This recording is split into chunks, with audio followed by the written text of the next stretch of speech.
Untuk memastikan pengerjaan Light Rail Transit atau LRT di Palembang, Menteri Perhubungan Budi Karya Sumadi menjajal uji coba dinamis rangkaian LRT. Uji coba dinamis tersebut mengecek sinkronisasi gerbong dengan trek alur dan fasilitas untuk memperoleh parameter gambaran operasional dengan kecepatan rata-rata 40 km per jam serta maksimal 80 km per jam.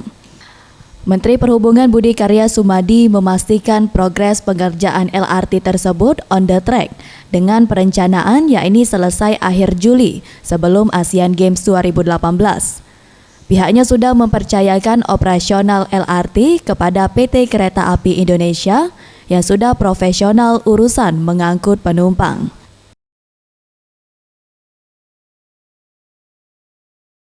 Dan itu sekarang real berfungsi, ya.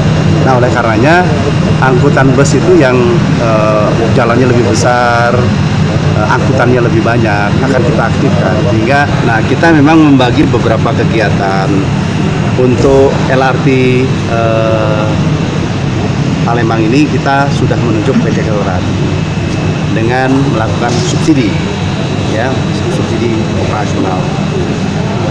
Karena apa? Kita ingin mengangkut penumpang dengan harga yang terjangkau dan dikelola secara profesional.